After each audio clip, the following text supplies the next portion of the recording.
Yeah. Okay. We're now transmitting live. So Dave, over to you again. Sorry, on you go, my friend. Yeah, sorry about that. We're having all manner of communication trouble. So what I'd been saying is about vaccine, which I think is going to be a real topic of conversation today. So the first thing I was going to say is that I had the vaccine myself last Thursday as a frontline clinical worker and somebody who is over a certain age and not as fit as they used to be. So it was, to me, a very easy decision. It was very straightforward. It was a little bit of discomfort in my arm, and that was it. And otherwise, no problems. And I'm booked in for the second dose of the vaccine. And my overwhelming thought when I went home afterwards was I was really relieved because of the worries about COVID, and my family were relieved. So what I was going to just do is talk about some general thoughts on vaccine in three bits. The first is what are my general views on the vaccine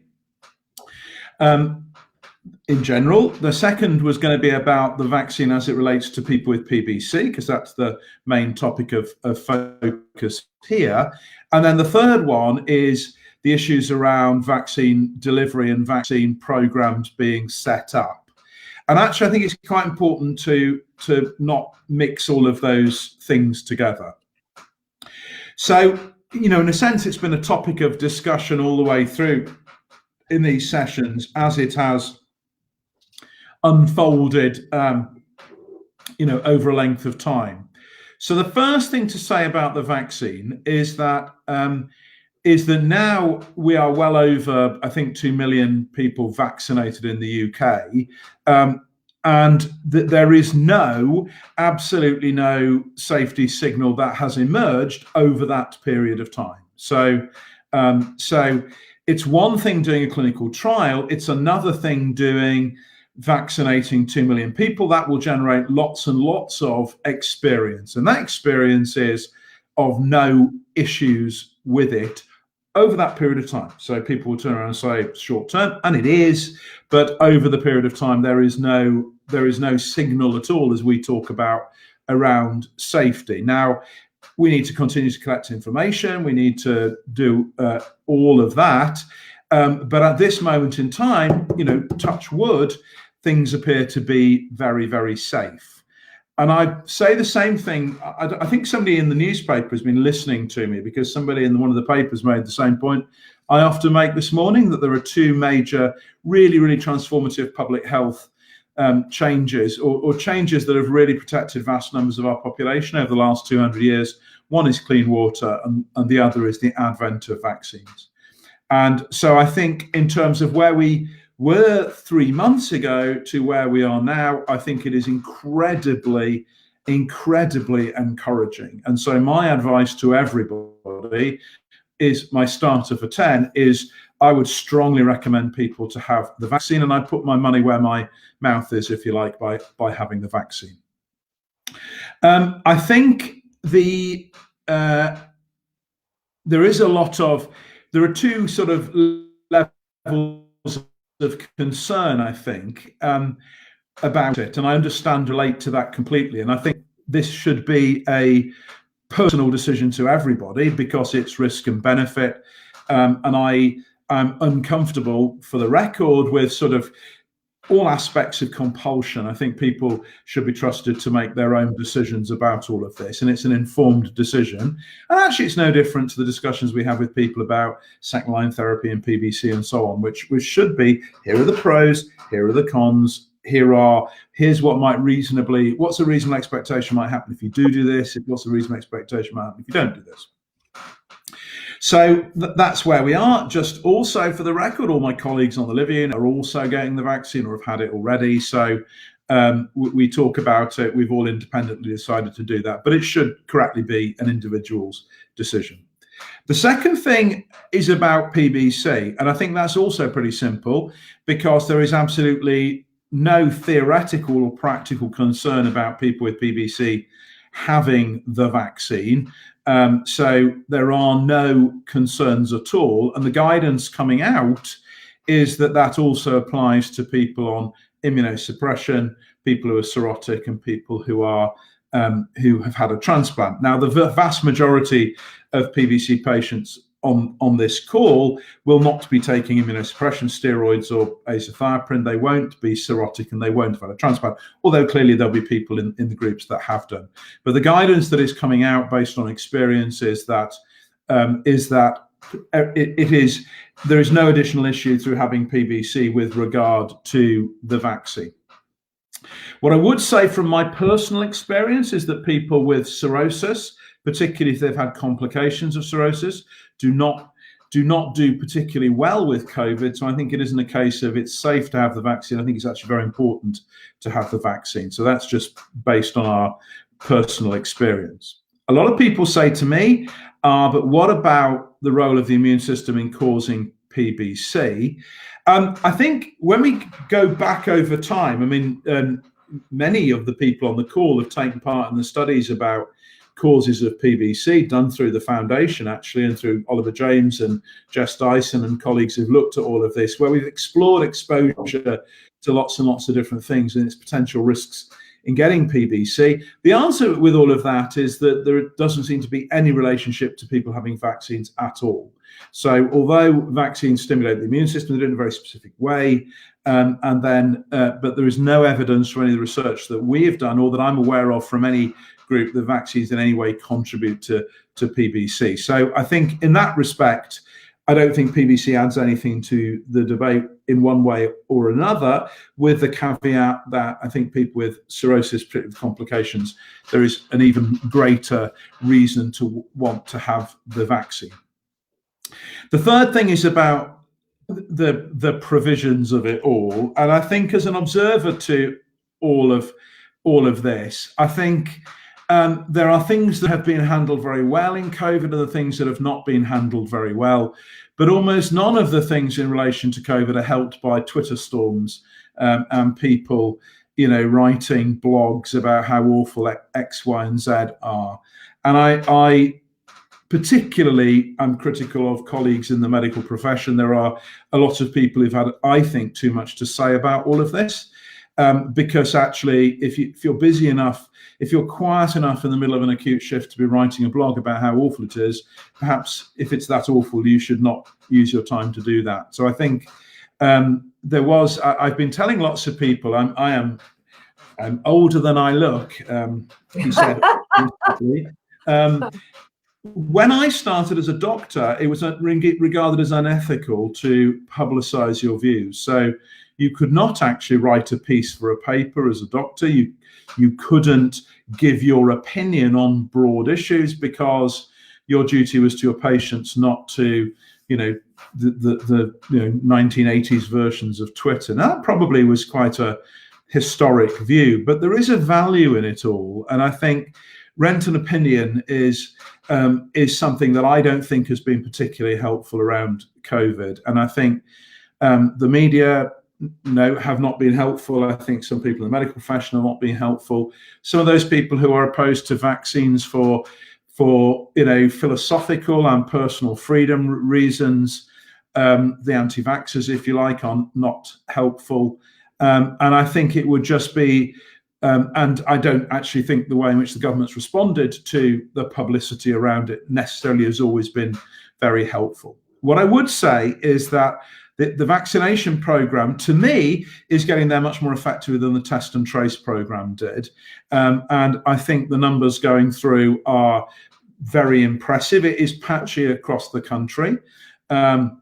So some places do better than others, and some politics is creeping into all of that. When I say country, I talk about the United Kingdom.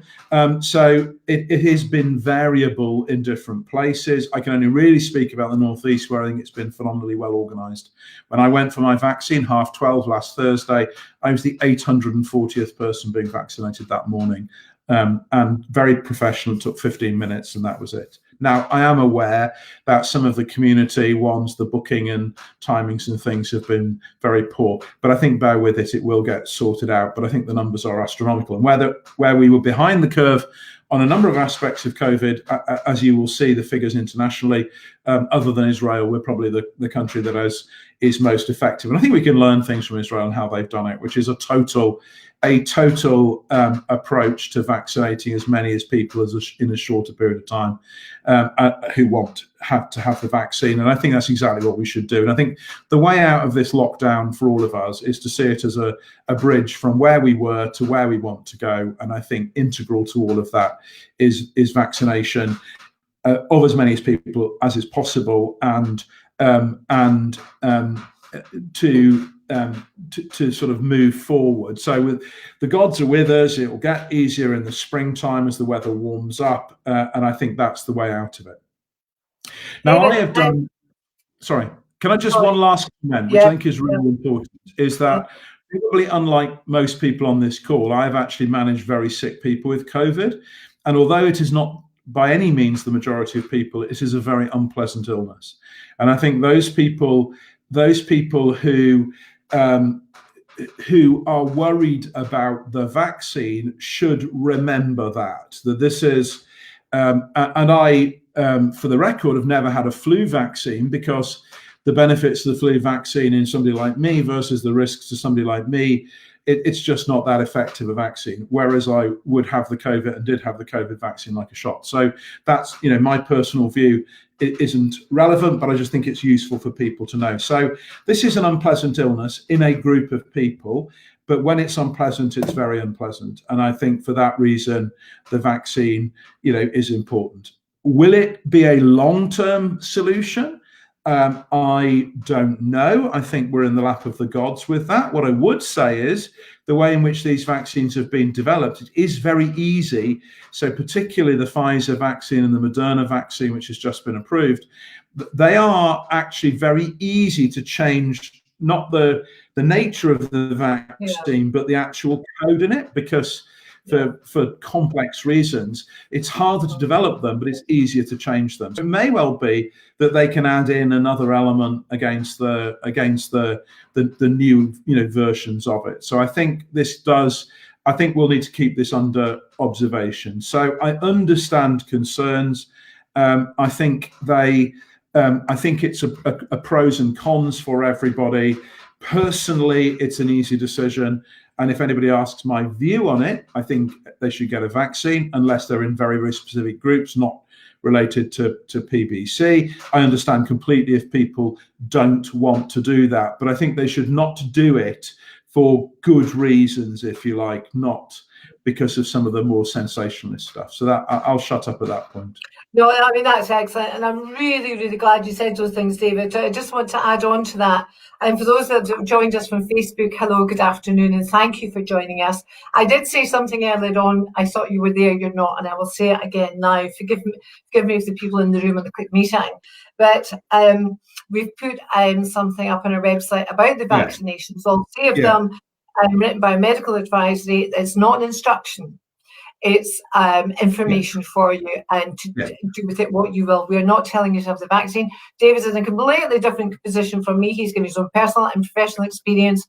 The PBC Foundation, what's on our website, is information only. Please do not send test emails to my staff. I'd be very grateful. It's not there. I can do with them. Make your own decisions. And secondly, I want to touch on what David was saying. And David's absolutely quite right. Because I'm the chief executive of the PBC Foundation, the whole world wants to tell me what they think, which is fair enough. And I've heard an awful lot of negative and destructive things on the airwaves, and people calling me up. They've heard their son said, their daughter said, the person at their work has said, and very conspiratorial, the anti-vaccine rhetoric and all sorts of things. And on social media, it's just got to be seen to be believed. And I find it quite distressing, listening to a distressed person calling me without any facts. It just looks that way from a group of people. And I am absolutely 100% behind David on this. And maybe you would pass on to Chris Whitty, because I know you know him, Dave. Yeah. People need optimism. They need hope. They need to know that this is going to be an end in sight. Like in World War II, nobody knew, but we do know. We've got that light at the end of the tunnel. We've got 3 vaccines. So people might say, oh, well, they've only been created in a couple of months. Hang on a second. They've been working on these vaccines since SARS, which is 2003, I think it was.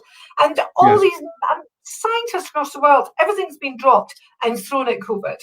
So it's not quite as simple as what you think. So I'm not saying you should have the vaccine. What I'm saying is, please buy into the optimism. What Dave said there was absolutely fantastic. Buy into this optimism. And if you don't know, come to us and we'll get the information for you. But don't take on this negativity and, that Bill Gates is trying to control the whole, all these globalists and all the rest of it. Please come to us. Let us give you some facts and you can go away and make informed decisions. But try not take on board the panic that people seem to enjoy, these keyboard warriors putting down Facebook and Twitter and Parler, and I think they've been taken off there. Yeah, I in my career have seen people die of polio. I've seen people die absolutely of meningococcus. I've seen people die of rubella. That's a very unpleasant disease in adults. Measles as well.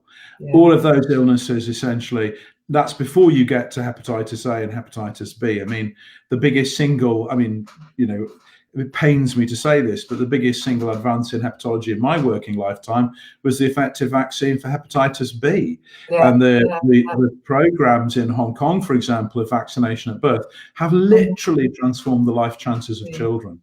But that's a vaccine. And I think, I've been around long enough to have seen people die with what are horrible illnesses. And we are sometimes in a position we forget that. I mean, as I've said on these calls before, I managed, when I was a junior doctor, I had to manage somebody in an iron lung for polio. Now, anybody under the age of, what I am, which is late 50s, won't have any idea what I'm talking about. But that is an awful life. That's essentially you're paralyzed from the neck downwards. That has been eliminated in the world basically by vaccination. And I think we just need to remember that. Now, I am not I do know Chris Whitty very well.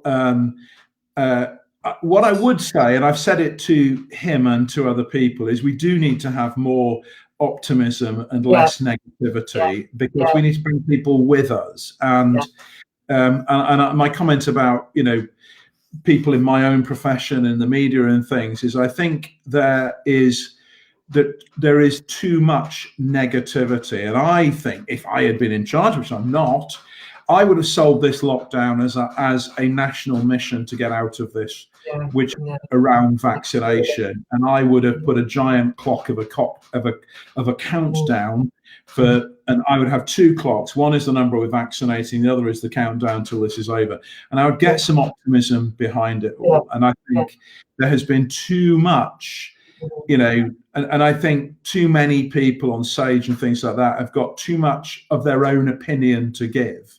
I'm an advisor to Chris Whitty, but you will never ever catch me on the airwaves giving those opinion. I'm very happy to do that here in a community that's very important, but I will not be on the Today programme telling the world how to think.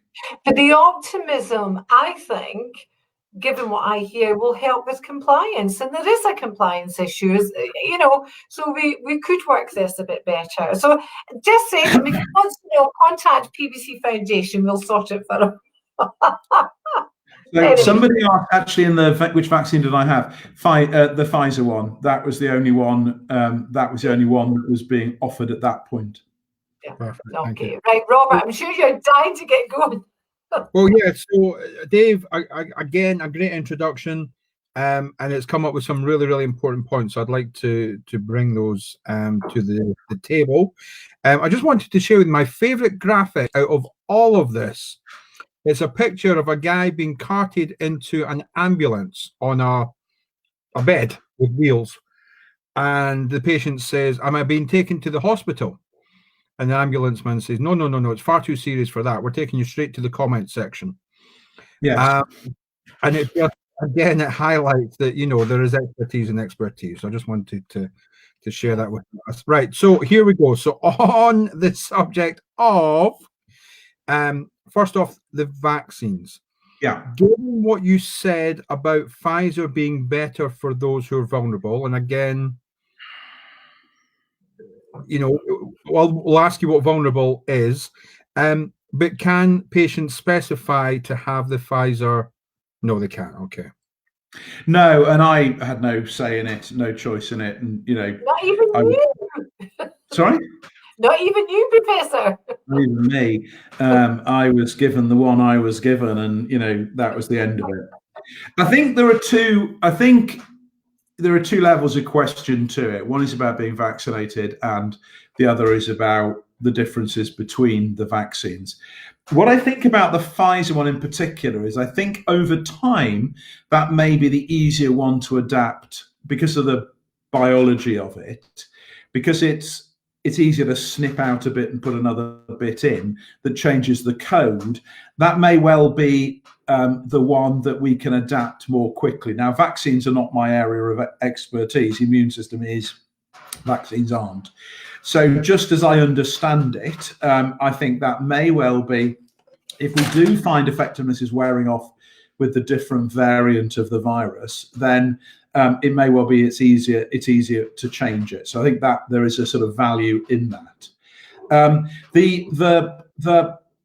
They are quite different in some aspects. They're similar in others. And as I've said on these calls before, the one thing you can't do is take the trial for one vaccine and the trial for another and compare the effectiveness, because it's like comparing apples and oranges. They are different trials. So it seems attractive to compare one, the percentage response with one and the percentage response with another, but it isn't. The trials are actually very different. So at this moment in time, we would treat them as equal. As has been well trailed in the press, there are major issues with the Pfizer vaccine with actually getting it out into practice, because it has to be really deep frozen. So it's easy to give that one in a hospital where you've got the right sorts of freezers and they can take batches out. I can tell you this whole thing about whether you get 5 doses or 6 doses, they use them all to dryness, trust me. So they are being effectively used. It is just quite difficult if you have to fit the right sort of freezer to a sort of theatre or something is impossible. You just don't have the power supply to be able to do that.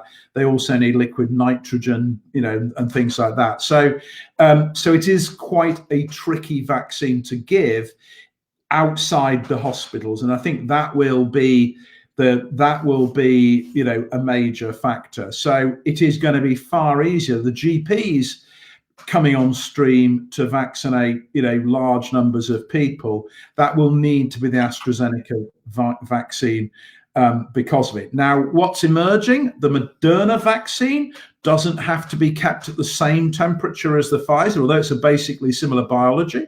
That may well be usable in general practice. There is a new vaccine coming along, which is a single dose, which also will make a difference.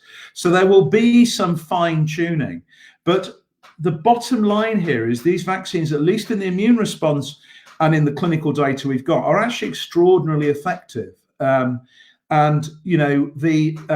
you look at I'm a sad person and read the science papers. If you actually look at the data that is published, even after the first dose, by about 2 weeks, there are in the trials, anybody who actually got the vaccine developed the illness within the 2 weeks it takes for it to work. There were simply no people who developed bad COVID afterwards. Now, remember, this does not stop you having a positive swab test, because it doesn't stop it colonizing your nose. It stops it getting beyond your nose.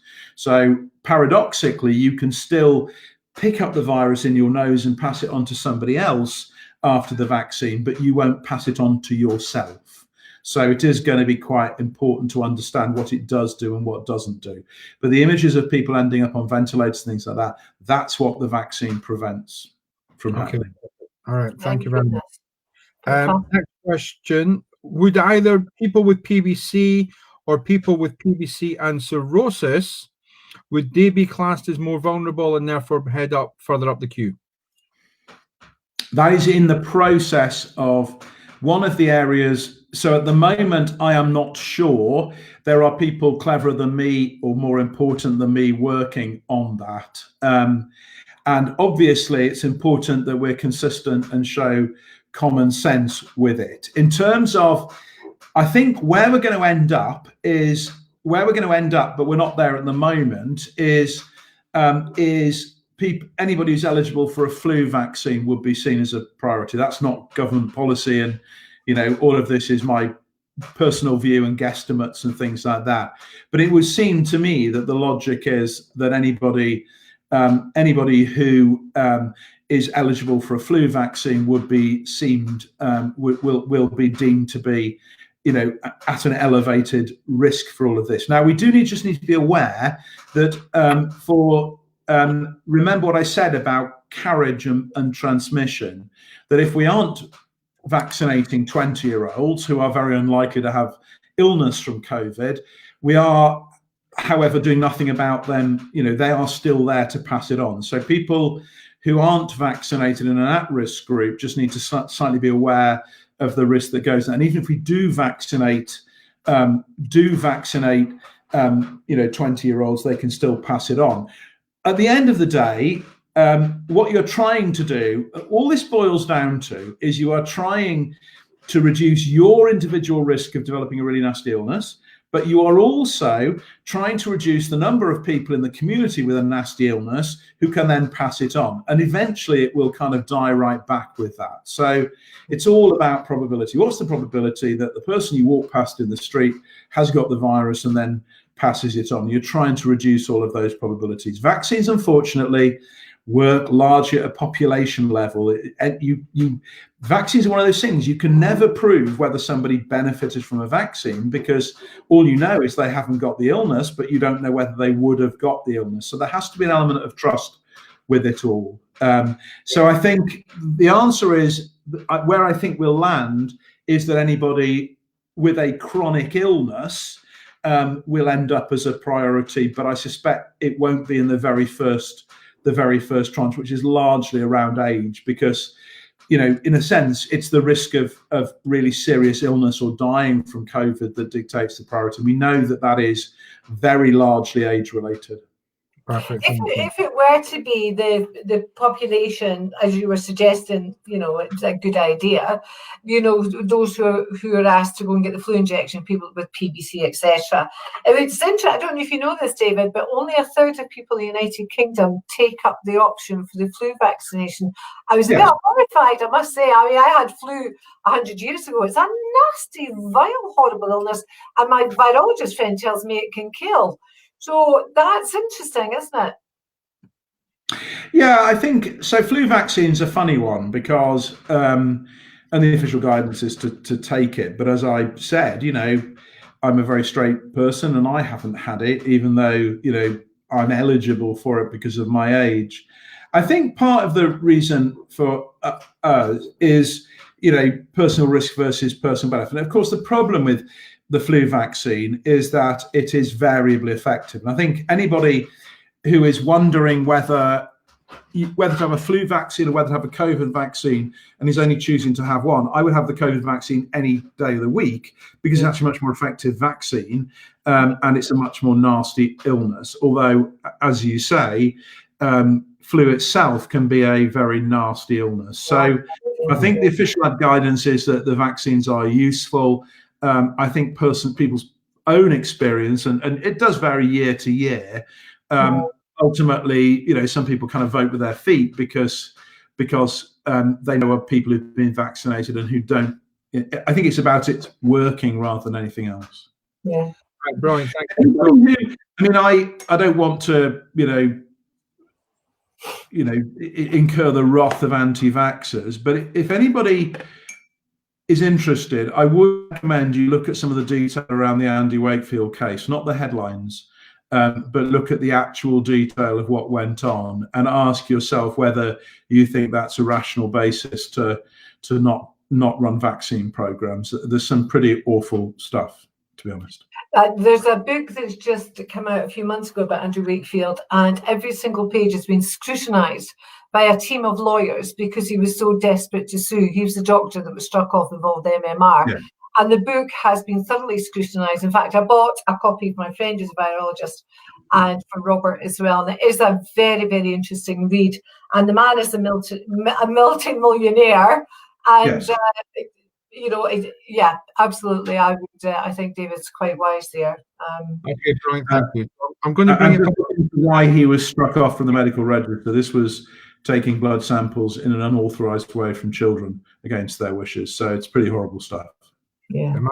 No, I'm not. Right. Okay. Right. I've just got a message from my wife to say she's had her COVID vaccine. Oh, well done, Vanessa. Well done. Thank you.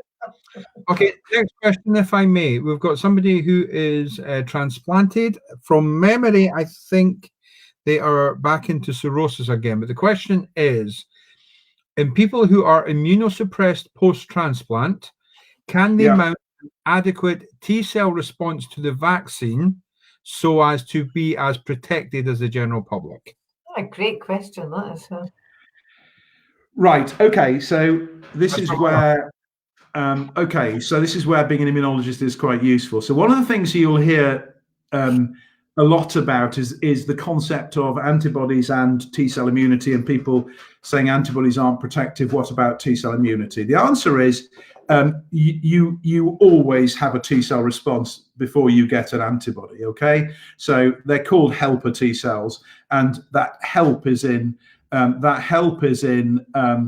producing an antibody response. So most people have both a T-cell response and an antibody response, and there are people in whom the T-cell response is greater than the antibody, and vice versa. But so pretty much everybody has both. All right, Brian. When you are immunosuppressed after a transplant, the idea is actually to give the immune system a soft landing, okay? And by that I mean, in the early days of transplantation, they went for very aggressive immunosuppression to essentially switching off the immune system. And that was because in the very, very early days of liver transplant, other transplants, rejection was the big problem. So people kind of overshot, if you like, to give very aggressive immunosuppression because they wanted to avoid rejection. So it stopped the immune system in its tracks. Nowadays, the drugs we use and the approaches that we use are designed very much to not switch the immune system off, but to allow the existing immune response to continue, and to allow the immune system to recognize new things, but to do it in a controlled way. So it is about controlling it so that the liver actually is seen to the immune system, and the immune system can learn to live with it. So it's as I say, a soft landing rather than a hard landing. Now, people who know me know that I have very scientific ways of explaining this. My way of explaining it is, when I was a kid, we had a cat and a dog. And my parents would shut the cat in the dining room at night and the dog in the kitchen. And the dog would bark at the cat all night long, and the cat would meow. And every time you let the two out, they would fight each other. Now, what they in fact should have done is put them in a room together under control until they got used to each other. And it would save an awful lot of trouble trying to catch the cat and the dog and put them away. What we did in the old days in immunosuppression is to try and shut the dog off, if you like, so that the dog never saw the cat. But eventually, over many years, it will see it. Now what we do is very much put them in a room together, control it until they get used to each other. So the short answer is, that was quite a long answer, but the short answer is you will see new vaccines or infections with immunosuppression, but you need to be absolutely certain you have both the doses and so on and so forth, because by definition, the immune system is a little bit less strong. Okay. We always advise people to have vaccines before you go on to before you're transplanted. So give people their Hep A vaccine beforehand, simply because it worked more effectively. And I am quite certain when this all settles down, we will vaccinate people against COVID as part of a transplant workup if they've not been vaccinated already, just because it works better at that point. Remember, you have to only think about liver transplant in terms of immunosuppression, because we immunosuppress in a very different way for liver transplant. We use much less in the way of immunosuppression than they do certainly for heart transplants, also for kidney and lung transplants. So if you read about issues of transplantation, immunosuppressive drugs, you have to look only at liver, because it's a much, much gentler thing. We have far fewer problems with rejection than people do in other settings, and that means we've drop it right down, and that then allows people to have natural things. So it's trying to find that tipping point. So the answer is yes, it will work, but be certain you get the reinforcing dose, if you like.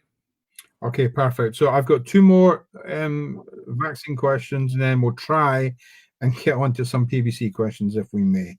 So if I can have the short answer before the long answer this time. We have a 79-year-old who has PBC, Sjogren's, lupus, cytopenia, myelodysplasia. Oh, sorry, I just lost that. Sorry? Sorry, I just missed that. What was that? Okay, so we've got a PBC patient, 79 years old, with Sjogren's, lupus, cytopenia, myelodysplasia, chronic pancreatitis, peripheral neuropathy, laparoscopic cholecystectomy, cellulitis, vascular eczema, and possibly tumor echondroma in the ankle. Apart from that, they're doing okay. So the question is, should they be concerned about either of the vaccines, or should they just go for it? No, with lots of chronic problems, they're the group who benefit most from it. So there's nothing on that list that would make me worried about a vaccine. And I would be that all of those things weaken the body a little bit, which weakens the ability to fight the infection if you get it. So vaccine, but also remember, so much of this is about common sense, about keeping away from, certainly for the moment, from people who can do it. So in those situations, there's nothing on that list that would make me concerned about having a vaccine. Perfect, thank you. It's a very strange question on the screen. Is Israel vaccinating the Palestinians? It's a very odd question. I read yesterday that they were. Okay, thank you. Moving on to pneumonia. So the short answer is I simply don't know the answer. Okay, thank you. And then the last one on the vaccine is, Robert? Any thoughts on the pneumonia immunization as well? Should people be taking pneumococcal? Yeah. Okay. So pneumococcus is, so what does COVID do that hurts people? So the problem is when it, in a sense, becomes a deep lung infection. And what you can then get is two things. One is you can get some thickening of the walls of the airway. Well, three things.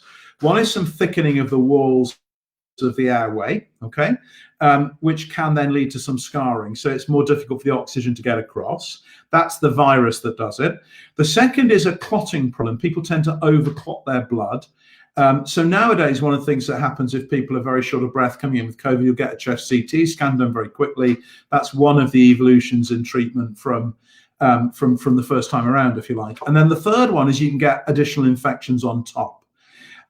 So pneumococcus is not particularly a bug that causes additional infections on top. It tends to be other types of bacteria. But I think pneumococcus is a very simple and straightforward vaccine. It works very effectively. It doesn't involve a live bacteria at all. It's just against the wall of the bacterium. So I would strongly suggest people get it, although I don't think it's particularly a player in the follow-on infection. No, it's a one-off inoculation, the pneumonia one. I think you're offered to it when you become 60, and then that's it. That's you for life. And I think it's an age thing. It's all to do with the way the immune system responds to different. I was 61, so a lot. The thing about pneumococcus is it hasn't changed in 100 years, and it never will change because bacteria don't change. The issue about variation, so hepatitis A, never changes. So one vaccination against hepatitis A will protect you for life. You may need a little bit of a booster for it, but the vaccine never changes just because the virus never changes. Hepatitis C changes continually, which is why there isn't a vaccine against it. And the $64 million question is, where does COVID fit into that? Is it more like hepatitis A, or is it more like hepatitis C? And that's where only time will tell. The vaccines are behaving like the hepatitis A vaccine at the moment, and therefore, fingers crossed, looks very good. Only time will tell. Okay, perfect. David, can you still hear us? Yes. Okay, perfect. Thank you. So, right, I'm going to come on some PBC questions now, if I may. First off, somebody had an ALK phos of 690. They've been on URSO for, I think, a year. They're now down to ALK phos of 370. Are they a partial responder? What happens next?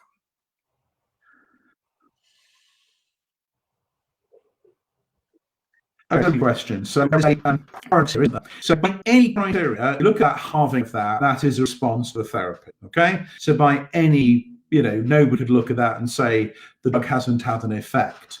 The question is, has it been enough of an effect to give you, this to be comfortable with?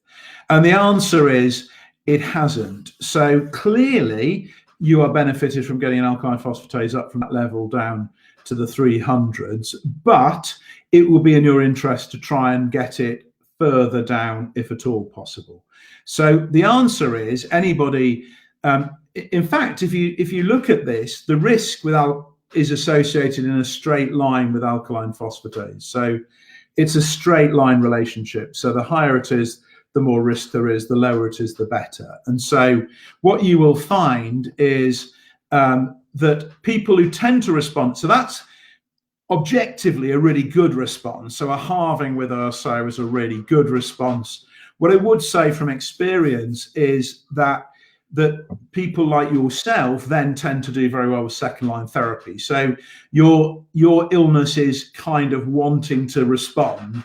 So it is responding, but it's just that URSO on its own isn't quite enough. And so it probably doesn't really matter which second line therapy you go for, you'll respond to that.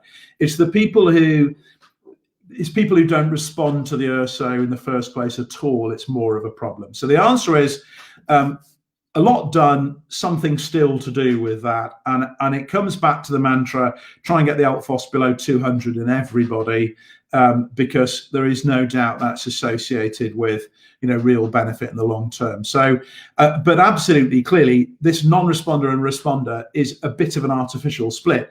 And the one thing you absolutely shouldn't do is not take the URSO because you're a non-responder, because it will just go back up again. It's just the question is whether you need to add something in as well. Brilliant. Thank you very much. Okay, next question. So asking about URSO, no, sorry, forgive me. If somebody has PBC and not PBC and AIH crossover, can prednisone drop their liver tests? And if so, why or how?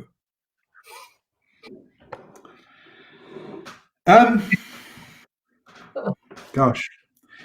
So it's not about the mechanism of the drugs. I guess they're trying to find out where do they go from here.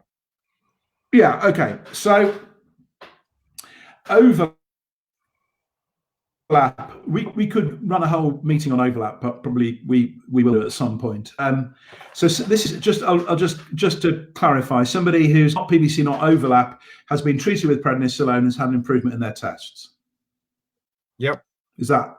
Yeah. Okay. Right. So the first thing to say is that the whole concept of overlap is quite complicated, and there is undoubtedly a group of people who definitely have both PBC and definitely have autoimmune hepatitis. And the thing to look out for in that is a very high ALT level. So the ALK phos is the test we tend to look at in PBC. The ALT is the one we tend to look at in autoimmune hepatitis. And so an ALT of above 200 in somebody with PBC is a very strong suggestion that they've got overlap, and some of the antibody tests as well. When you take that very tough line, it's very uncommon to see overlap. So overlap isn't nearly as common as people tended to think it was. What you tend to find is lots of people with an alkaline an alkaline phosphatase of PBC, and then an ALT of maybe 80 or 90 or 100. So it's clearly not 200, but it's not 40, which is the upper limit of normal for it. So they're in that hinterland. The answer for that is that some people have a variant of PBC, which just gives you a high ALT. So it's the way your body responds to PBC. And some people have a variant of overlap. And I think one of the things that we do in our clinic is try and avoid actually the term overlap. And the question we ask ourselves is not, does somebody have overlap? Because that's pigeonholing. The question is, would that patient benefit from immunosuppression? Steroids in the first instance, followed by azathioprine and maybe MMF down the line. So the question we ask is there any evidence they're likely to be responsive to that?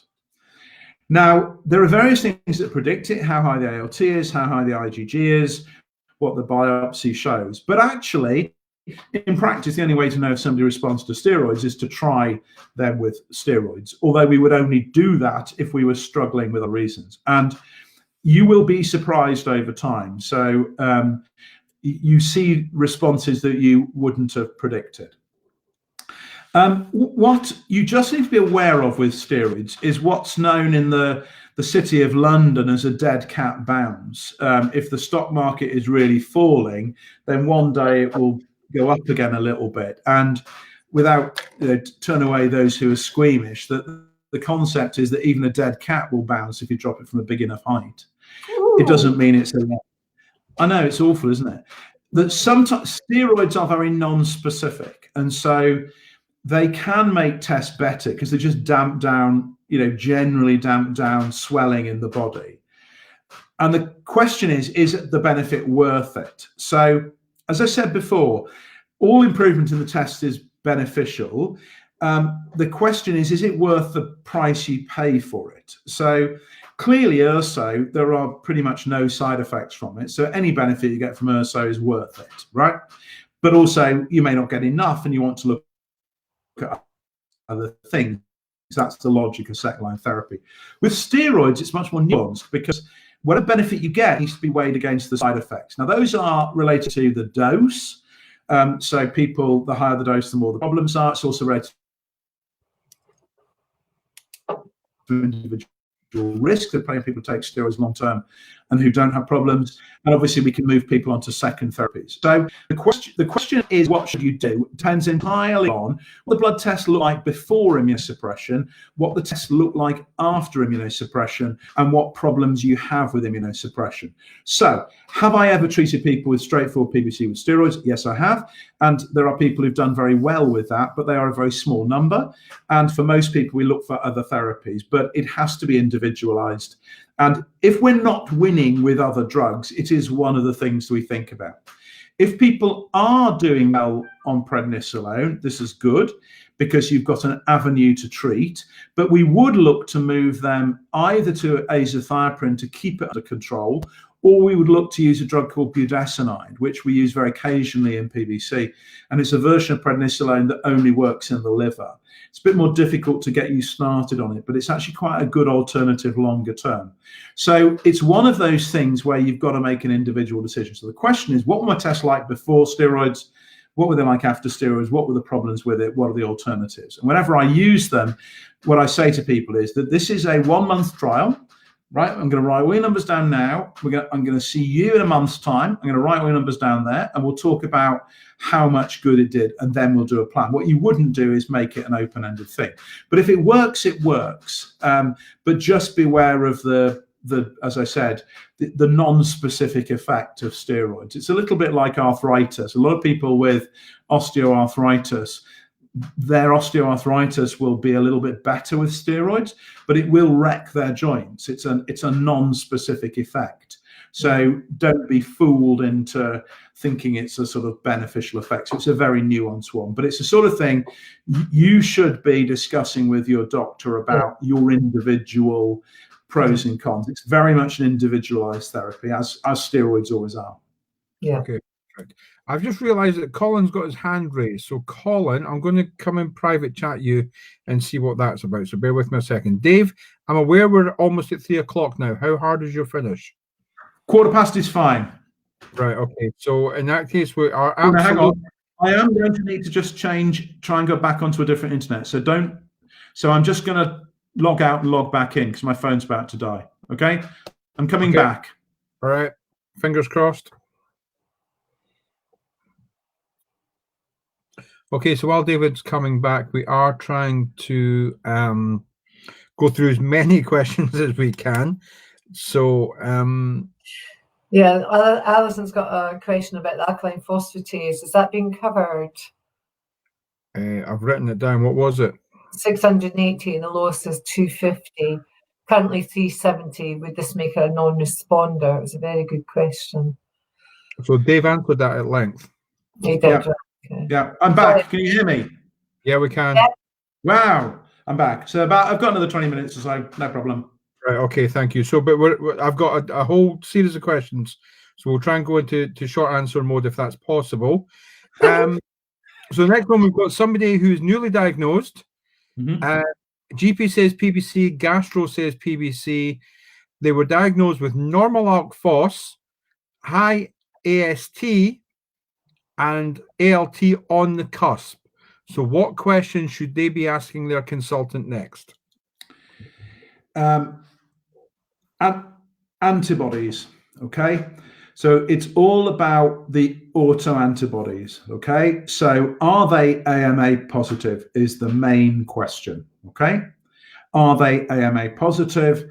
Are they ANA positive? So you can have an ALT, predominantly ALT PBC, but you would want to have pretty clear PBC autoantibodies before you put it down to that. So it would be unusual, but unusual doesn't mean it doesn't happen. So on what basis did they make the diagnosis of PBC? So it could be that they're looking at the age and gender of somebody. So they're not looking at the numbers, they're looking at the kind of demographics. So am I antibody positive? And if not, why do you think it's PBC? All right, that's helpful. Thank you. Because it's not as if urso won't help, isn't going to harm people. The worry would be you're missing out on, if it's another condition, you're missing out on the therapy for that condition. Okay, that's helpful. Thank you. So I don't know if you're aware, but somebody wrote recently the definitive guide to PBC. Now, in that, I can't remember who wrote it, but in that, the author says that I can't remember if it's a recommendation or a comment, but they're talking about urso in the evening. Yeah. Okay. In why? What's the benefit, etc., etc. So is there anything? Okay.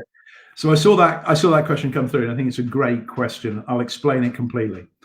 So urso traditionally was given 3 times a day because it was developed for gallstones, and that dosing works very well for gallstones. Okay. And it was a chance observation. It worked for PBC, and it was what's called a repurposing. And now nobody uses it for gallstones. It's only ever used for PBC. In gallstones, you want it to get into the gallbladder, okay? And to get into the gallbladder, you need to keep topping up the dose. In PBC, you want it in the liver, okay? And therefore, you get a better exposure in the liver by giving it not at the times you are eating, right? It's all to do with eating and the gallbladder emptying. So you need to refill it continually during the day. So that's the theoretical reason. The practical reason we tend to give it once a day in the evening, well, 2 practical reasons. One is it's less tablet, occasions for people to remember. So once daily is a lot more straightforward than 3 times a day. And the other is the one thing you want to not do in PBC is to take urso and cholestyramine or questran at the same time, because they bind together and you lose the effect of both. And so where we use questran, we use that up to 3 times during the day. So it's very difficult to take 3 times daily urso together with 3 times daily Questran. There just aren't enough gaps. Otherwise, you're then taking medicine 6 times a day. So therefore, we tend to use urso once a day at night in people, and we then give Questran, during the day when itch is a problem.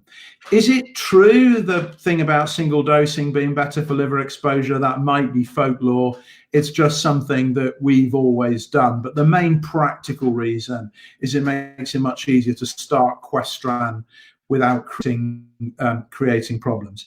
What we also say is we do adjust the dose of urso by the response. So actually it doesn't matter how you get onto urso, because if you're taking it a lower dose, taking it in a different pattern, we will adjust the dose with it. So if you're struggling with once a day at night, take it 3 times a day. If you're struggling with 3 times a day, take it once at night. Play around with what works for you. But it's just a sort of simpler thing for people to give it last thing in the evening. But it's a very good question. A bit of pragmatism and probably a bit of folklore. I was taught that by Oliver James, who set up the PBC clinic in Newcastle. And I think it may have been Oliver's folklore, but that's a story I always tell people. But I also say to people, they say to take it with food. Not everybody eats at night. So if you're lunchtime, whatever, as long as it's away from your Questran, but you need it's away from the Questran is the one that matters. Oh, and away from ochre as well, obeticholic acid. People taking that. Obeticholic acid is also a bile acid. It just goes and gets bound up. Doesn't cause a problem, but it just stops all of them working. Okay. Perfect, thank you. On the subject of urso, why with food? To be honest, because of gastric irritation with people. Okay, so there are those people who get irritation with it and those people who don't. It's a bile acid. We all know if we're kind of vomiting bile, it's a bit irritant. So it just settles the stomach a little bit. But it all depends on whether it's a problem for you. So urso is one of those things where it's not like blood pressure tablets or antibiotics where you've got to be quite rigid about how you give them. Urso, the reality is you're going to take it long term. And so it is finding a regime that works for you as an individual, staying on that regime, and then we check the response and see how you go with it. So it's one of those things. Again, I always say to people in the clinic, we play around with the dosing, play around with, find a regime that works for you and then stick with it. Yeah. That's why, 3 times a day, for people taking tablets, anything that's once a day. That's why slow release things are much, much better than 3 times a day, because you are much more likely to get into that rhythm. Okay, that's helpful. Thank you. So on the subject, somebody's talking about reflux now. So is there anything that can be done about the reflux? But also they brought up the subject of persevering with the urso. Now, obviously, we know that persevering with the urso is quite important. Can you just say a couple of sentences about that, please? Yeah, so the reflux may or may not be linked, but this sort of gastric lower esophagus irritation is what you can get with urso, and it's one of those things that people are kind of prone to. And so it's one of the reasons why people can be intolerant to urso. Now, I actually find that it's pretty uncommon to be intolerant if you try the various different tricks. So if it's predominantly reflux, then what I would do is take a proton pump inhibitor, talk to the doctor, take a proton pump inhibitor, things like there are a number of them. You can buy them over the counter, in supermarkets now, but they're quite expensive. So get a prescription. They're the drugs that revolutionized ulcer treatment, and that will just damp down the acid. So I would just take that along with your urso. It is an easy thing to do if it's mainly reflux. That's easy. If it's a sort of general gastritis-y irritation, the issue with reflux is whether you get that sense of it rising in your gullet. Then actually that's where it's useful to take it with food, useful to play around with the dosing. And one of the things that's quite useful is to go for an ultra low dose introduction of it. So literally start with the lowest dose you possibly can, and then build it up over time. So you want, it doesn't matter if it takes 6 months to get onto a full dose, it's getting there that matters. And hence the joke I always use, if need be, you take the tablet out of the bathroom cabinet once a week and give it a lick, if that's what gets you started. So build it really, really, really, really slowly. Take it with food, but you will get there in the end. I think Susanna, was that the lady with the ALT question? She come back with AMA high titer and M2 positive. And ANA negative. And ANA negative. That's PBC. Okay, so that's PBC with slightly unusual blood tests, all about the antibody, but you've given me all the information. AMA at a high titer, it's definitely positive. And then they've done the confirmatory test, which is the second antibody test. And AMA and M2 together equals PBC, PBC equals those two. So this is PBC with a slightly high ALT. Rather than anything else. Now, so therefore, it's standard PBC treatment, URSO in the first instance. But remember what I said is that where you've got a very high or a slightly high ALT, the potential for this to be a bit more immune is there. So it would be well worth keeping a close check. I'd want all your blood tests to get back to normal, and if they're not, needs a bit of a look just to make sure that it isn't one of the more inflammatory ones. Those are the sort of situations actually where budesonide is sometimes quite useful. But again, it's one of those bespoke things. But thank you for that. That's PBC. All right, brilliant. Thank you very much. Last question on URSO. Any link between URSO and dizziness? No, but there is a link between PBC and dizziness. So PBC, Julia Newton and I did a lot of work on this a few years ago about regulation of the autonomic nervous system. So it's why your blood pressure doesn't disappear when you stand up. So you have a system to be able to regulate blood pressure. And for reasons we don't quite understand, that becomes abnormal in PBC. So dizziness when you stand up, flushing, palpitations in PBC are all part of this abnormality and regulation of the autonomic nervous system, the sort of blood pressure regulation. And there are some ways that you can retrain the body to do it. So I think it's less likely to be URSO, more likely to be a part of PBC. And that is actually associated with fatigue. So retraining people around the autonomic nervous system is quite a useful thing to do. And there are, if it is a big problem, pretty much every hospital around the country will have what's called a falls and syncope service, or it might be called the autonomic service. Yeah. They're all variations of the same. It's one of the advents in medicine that's been a big difference. So if you have dizzy spells, they can investigate it, and they're the people who can do the retraining. So we send a lot of people to have those tests. They're just very clever computerized pulse monitors and blood pressure monitors that look at how your body responds. So I think it's for PBC, autonomic dysfunction. Is that maybe worth an article for the Mere Facts, David? Because this is... It would be very worth it.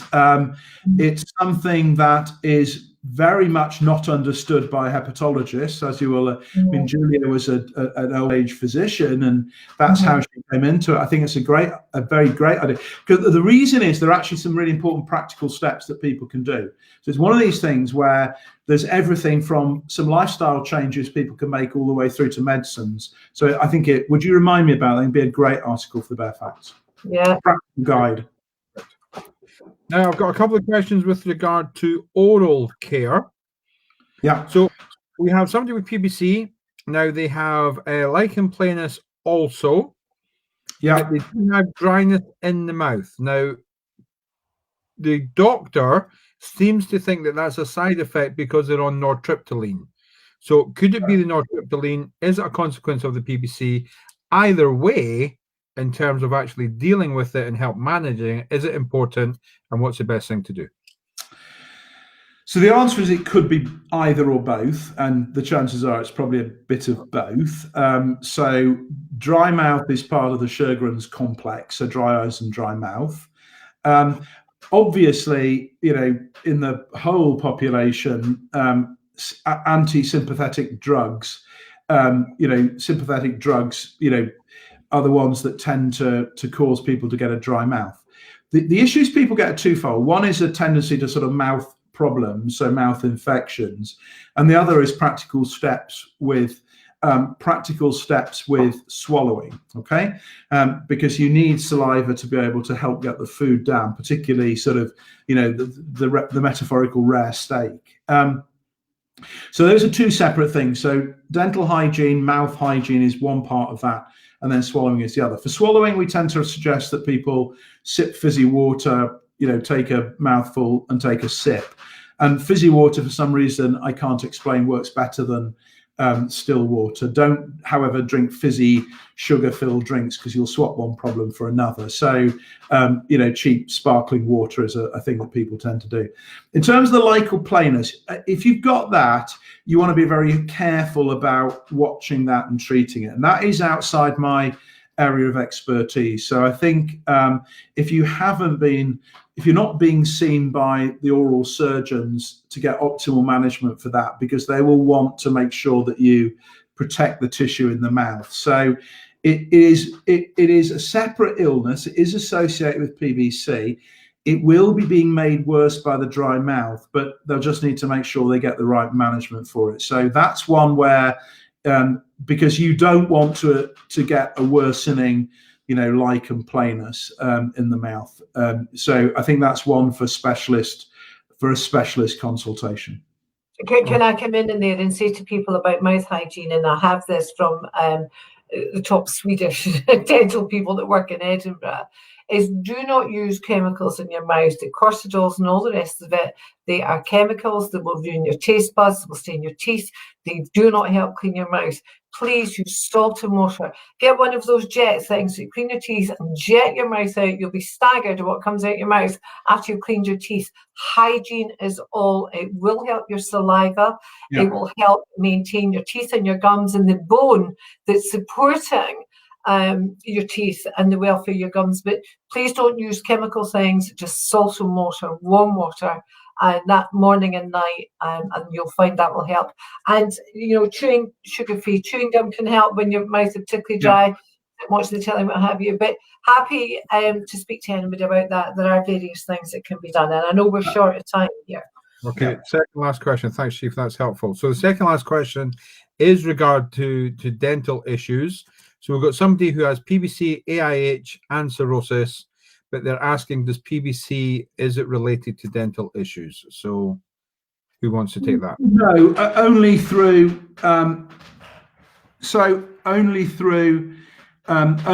the sort of dry mouth aspect. So in terms of PBC, it's through the predisposition to poor saliva production. There is no sort of specific PBC element, but it is the salivary gland part. So it's kind of very strongly linked.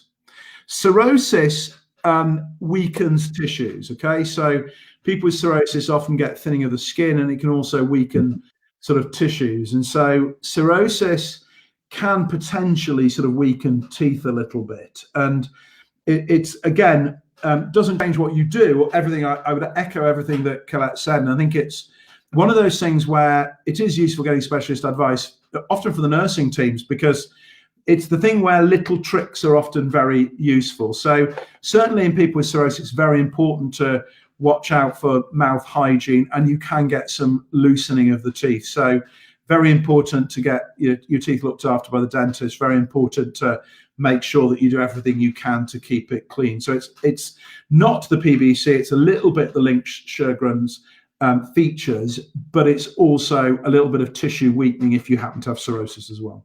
Okay, perfect. Thank you. No issues there in terms of osteoporosis and the bones within the jaw or anything like that? So one of the things we just do need to be aware of, so osteoporosis of the jaw from osteoporosis isn't particularly an issue, but you can get some complications with osteoporosis treatments.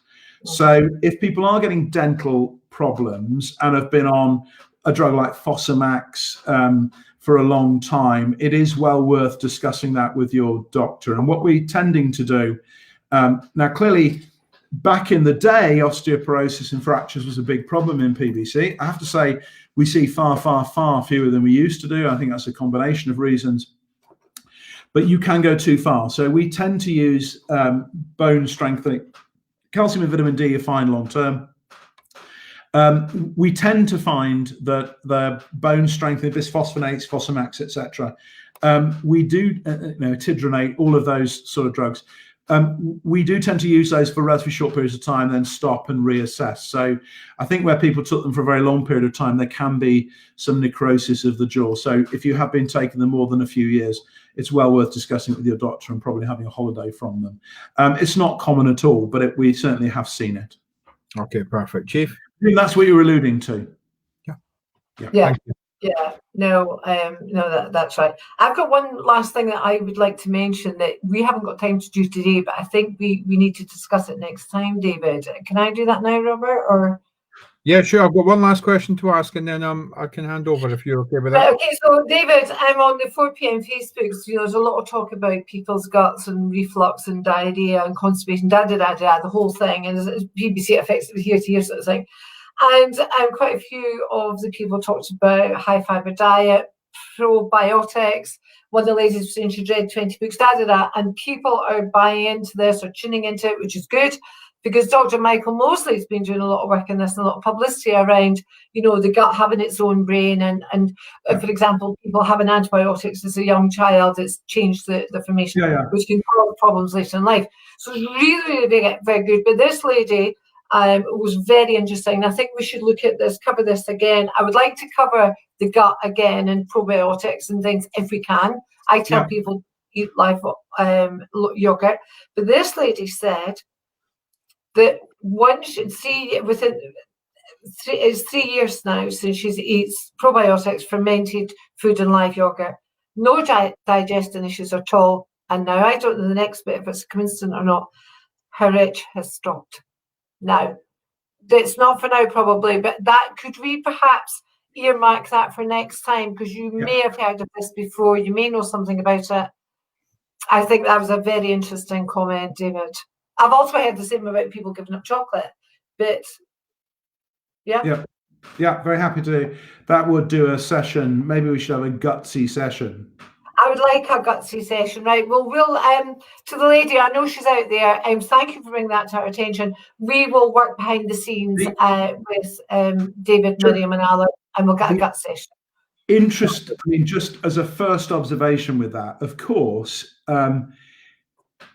ultimately, itch in PBC is related to bile acids and bile. Okay, if you divert bile out the body, you don't have itch. So it's about bile. And of course, bile is going into the gut, goes through the gut, and it is reabsorbed. So bile and the gut are very closely linked because bile goes down the gut and recycles back.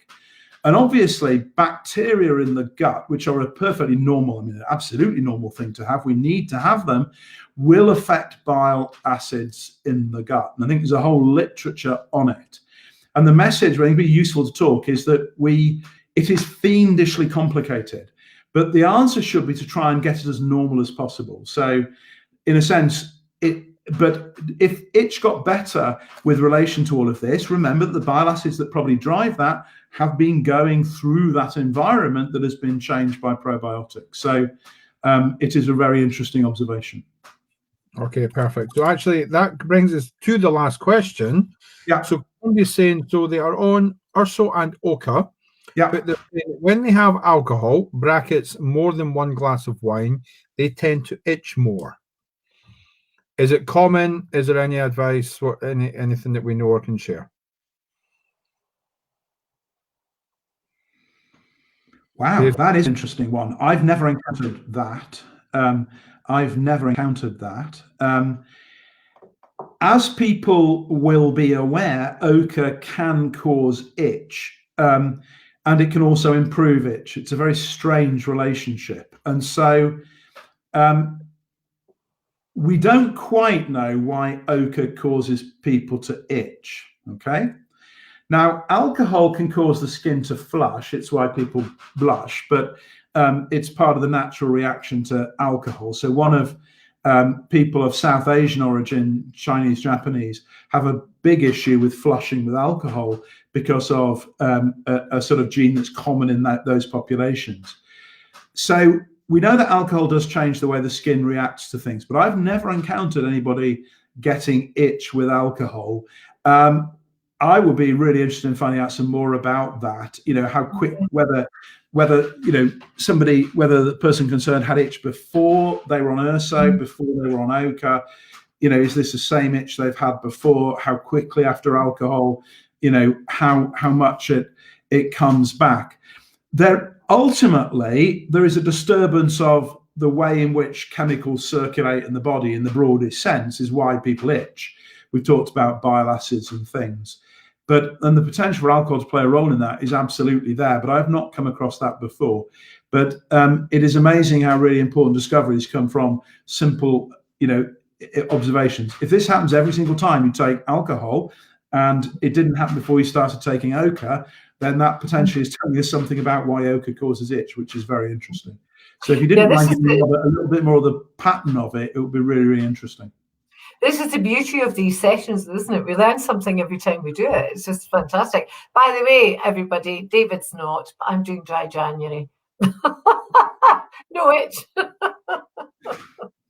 So I, as a doctor managing COVID and also being involved in the national response to COVID, as the guy said in Airplane, it's not a great time to be giving up alcohol. I don't drink very much. I don't drink very much, largely because I'm school nights, by 9 o'clock, my eyes are shut, Oh, yeah, so no, there's some of these mischievous people who put in all sorts of the internet. The latest I heard was they were going to be banning alcohol, so I wondered if I should bulk buy, but I decided against it. I don't see it somehow. They'd have riots. Anyway, David, amazing, fantastic, hugely entertaining as always. Thank you so much. Robert, you did really grand because I know that we really knocked you off your. I can see you've got everything in front of you, and we just knock you sideways. So thank you so much to everybody out there. Again, thank you for joining us. Thank you for your questions. We didn't cover it. We've got another session booked, have we? Sorry? Have we got another session booked, I presume? Got one out in Feb, but we'll double check that, David. Yeah, Alan and Miriam have got a wee relationship, I think. Yeah, I think these are permanent now. 2 o'clock on a Thursday, fixed day of the month. I love them. Just in case people wonder, this is the highlight of my week doing this because to talk to people, and the feedback has been brilliant, for which we're hugely appreciative. Robert and Collette, I think, do a fantastic job in comparing it, and I just hope and you are very kind to say that this is very, very useful, but it's very enjoyable. And I think this is one of the things we've learned with COVID, is that actually there's a real appetite for this form of communication, and we would not have ever done this without COVID, and now we're doing it and we'll carry on doing it. But I think also, I'm sorry about the dead cat, by the way. I have a cat. The cat was very upset to hear that. That people in my age group, when I was diagnosed, I was just sitting thinking it's actually going to be 27 years shortly, next month. And in the old days, it was doctor spoke, patient listened, and that you have absolutely thrown all that out of the window, and you brought these partnerships into play, you and many others, and you treat people as patients as people. And yes, they are your patients, but they are people to be heard, to be listened to, be taken seriously. And I just think it's wonderful. It's such a morale boost, and people are needing that just now. And the questions are brilliant. Absolutely brilliant. Absolutely. And I'm loving the alcohol. That's got me thinking. I've written that down, right? So I will credit when we get. And remember, absolutely don't know the answers to everything. Okay. So what I will do is give my the textbook answer. And I think what people want is not just to have the guideline answer, because the guidelines will often say we don't know what to do. So I am giving my view of it all. The caveat, of course, is it's individual. You need to go and discuss it with people, but also here are the things that you should be asking people, and things like the COVID and vaccines. The guidance will change, and I think it is very, very useful, because I will give you the up-to-date information as we're operating. As you said a couple of weeks ago, our members get it before anybody else. Yes. Oh, thank you so much. Anybody out there, now listen, we're in a recession. If you can, go onto our website and drop us a donation, because these things cost us money. Charities are way behind with any payouts. So please help us out if you can. David, stay well. Hope the family are well and warm. Robert, thank you so much. Yeah, you guys, thank you so much. Robert's Okay. going Until next time. Okay, take care. Bye, everybody. Bye now. Bye.